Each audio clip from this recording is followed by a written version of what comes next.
this coalition of progressive-backed candidates that have now, in essence, taken over, won every seat of the Nevada Democratic Party, prompting the exodus of, I think, most or all of the staff members there. The new chair is somebody who you reportedly asked to drop out. I'm wondering, is that accurate? Did you do that? And do you have concerns about the direction your party is headed on the state level in Nevada? First of all, let me just say we are united in the state of Nevada. No.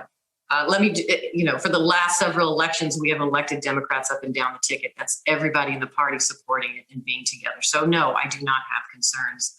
And actually, the race that you are talking about for the state party chair was between two progressives. Seger Bloom also supported Bernie Sanders. Right. So this idea that there's some wedge or some issue going on, I don't support it. I don't believe it.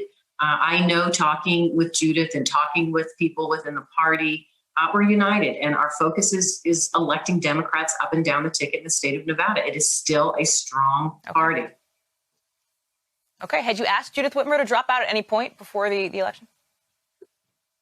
No, actually, I didn't. I had a couple conversations with her, and we had had a great conversation. She talked about what she wanted to do with the party, and it was very cordial. Thank you. All right, it's just in. We are seeing more anti-establishment, more populist movements coming in, and I can tell you that, yes, I know there's a lot of you out there that disagree with me and certainly don't want the socialist progressive taking over the Nevada Democratic Party, but I can tell you, I am excited. I want to give congratulations to Judith Whitmer.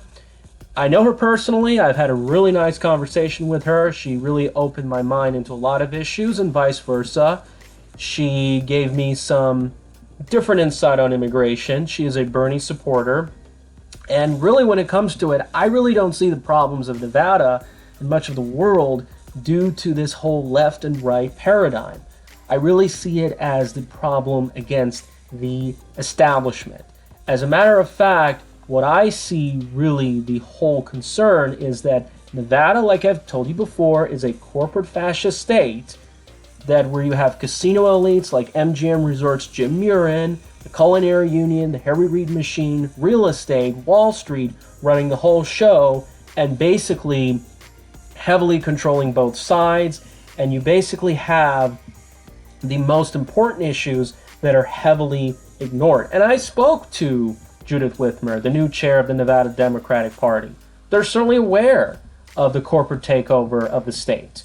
They're certainly aware of the Reid machine. And this is perhaps pretty good news because she knows what's going on. She's not like one of those people who walks away with me and says, ooh, you sound different. Ooh, you're a you know what. Get away from me. She's willing to stay with me, have a conversation, listen to my voice.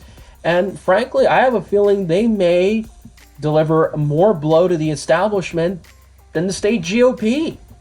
Because I've heard a lot of nasty things about the current chairman, Michael McDonald. So what does this exactly mean? Could this mean the end of the Harry Reid machine, the Sizzlacs, the Mastos of the world? I don't know, because those folks have a lot of money, they have a lot of donors, they have the DNC, and they have many of the candidates that they need already in office. Now keep in mind though, that the Culinary Union has been and is currently losing a lot of members because of the economic situation. Keep in mind, though, that Harry Reid is past the typical life expectancy.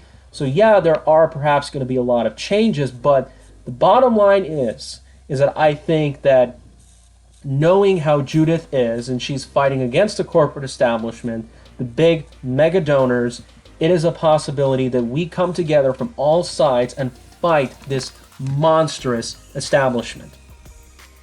And we can make sure that we can have a better state. We must work together, I think, to come together to fight for campaign finance reform. We need to make sure that we focus on the major issues. And considering the fact that a lot of people on the left are starting to lose support for the current administration, I think that she can come out and say, oh, well, I wasn't a big fan of them. So we can have a renaissance in the whole progressive wing, and it can actually mean that we can move away from the neoliberal establishment that's pumped by Wall Street and the military-industrial complex. And here's another thing. You know, I've made a lot of videos about real estate development, urban planning that I'm not a fan of here in Las Vegas. She is aware about this. She has seen my efforts, and she's willing to work with me so we can create alternatives. Now, here's the problem with the Democrats, and I've said this many times. I'm not a fan of their identity politics. Some of the states that they run, like California, are certainly not managed well. They're certainly not pro-nuclear family. That's very important in society. Not to mention, they're unaware of the abuse of public employees. But other than that, I think that she really understands the whole scheme. I see her as very likely, I could be wrong, fighting against the establishment. And as long as we can come together, we can obviously fight the dirty elements that run the state. Maybe she's open to knowing the fact that Murren heavily profited from the shutdown and is behind Silva, Reid, and all those other people. And not to mention, we can expose the dirtiness of the Culinary Union, because as you know, the Culinary Union is really a tool. This is my main concern with immigration, as a way to pump corrupt politicians. And therefore, they do this to basically pump these heavy mega donor politicians to make sure that real working and middle class solutions are not addressed. It's part of this nasty political machine, but I think she needs to realize that identity politics is really helping the neoliberals win, and it's getting in the way of progressives. Furthermore, I think that if we can all come together, I think you're going to give the whole elite establishment their worst nightmare. So, what do you think? Is this really the change of the political scene in Nevada? We saw Sheldon Adelson pass away. We certainly did see a lot of people leave. Companies are reorganizing. Could this mean a different political game on both sides? What do you guys all think? Because, folks, as far as I know, I'm not so in line with parties. I'm more in line in what works and what we can do to make our society a better place by getting voices from all sides. Like what I have to share, please share, subscribe, and let's hope for a better tomorrow.